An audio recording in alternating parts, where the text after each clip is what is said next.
The Counter-Strike community is fed up with cheaters. That in itself is nothing new, but it's reached such a level of desperation that Karola, a programmer and CS2 player, has released his own anti-cheat for community servers. About 3 weeks ago, I showed you another project he created, where he'd found a small solution so that people using wall hacks couldn't see enemies. But now he's released an entire project on GitHub that detects the most obvious cases of aimbot, aimlock, anti-aim, and a ton of other cheat software functions. Today we're going to break down this whole situation in detail because on one hand we've got Karola designing this plugin for community servers, we've also got Faceit banning over 12,000 accounts in 24 hours, and on the other hand, well, we've got the CS2 team, which with the millions of monthly users the game has, managed to ban 9,000 accounts in a single day. So let's get into it. If you're tired of your old Counter-Strike skins and want to trade or sell them, SkinSwap is the place for you.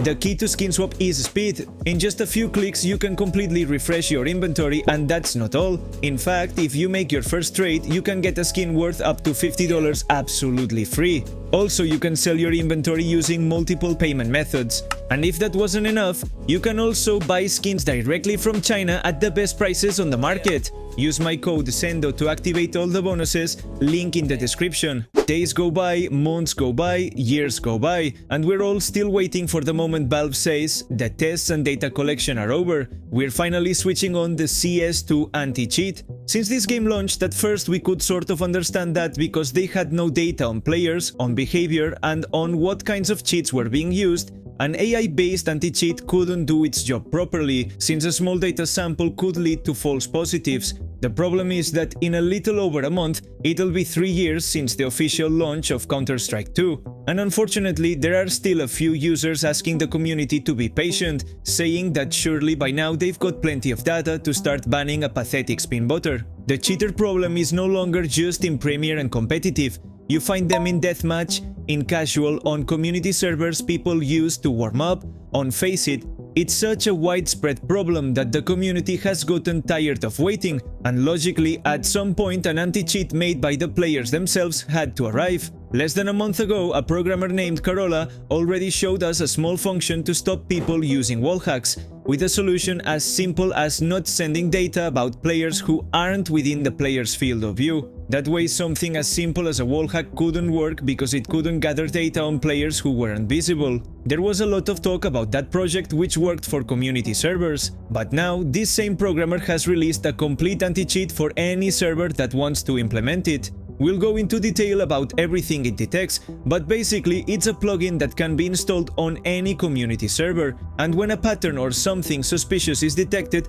the player can be automatically banned or kicked from the match. A notice appears on screen explaining what the player did, and through Discord the server owners receive a report with what the player did and the precise data so definitive action can be taken. In a fully controlled environment like community servers, a plugin like this can honestly help a lot, because at the end of the day, it's a tool that alerts the admin, and they can then use their own eyes to finish the job and kick these players out. The features of this anti-cheat are actually very extensive. For starters, it can detect aimbot, verifying whether shots were coincidental or follow a specific pattern. It can detect aimlock and silent aim too. It can check, for example, whether a player has an accuracy percentage beyond what's humanly possible, whether the player shows irregular behavior, whether they use auto-strafe, a bunnyhop script, whether they use movement assistance in general, whether they have anti-aim.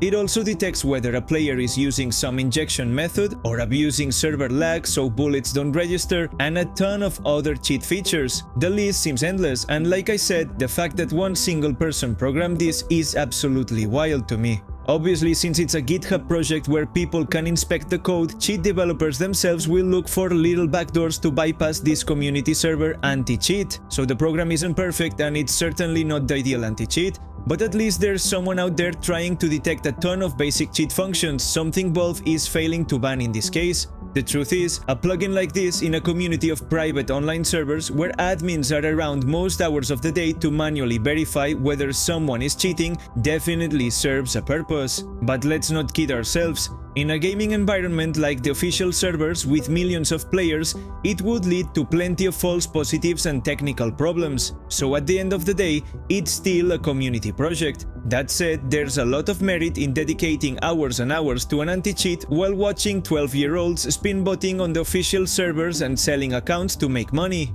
The reality of this whole situation is that once again, the community is showing up the people in charge of Backnet, because if someone managed to do all of this in a few months, why can't they do the same? Are they still putting their faith in their wonderful AI that maybe after 6 years of experiments might be able to detect a spin bot? Meanwhile, there are people congratulating the company for banning 9,000 accounts in a single day. In fact, some have said Valve did a huge ban wave when FACEIT, with a smaller player base, removed over 12,000 accounts in 24 hours as well. It's true that a few BAC live bans have triggered over the past few days, but the work from the dev team is still insufficient, so the best thing we can do is keep making noise so people really know what the state of CS2 is. Anyway, I hope you enjoyed the video. I'm Sendoh and that's it from me for now. Bye!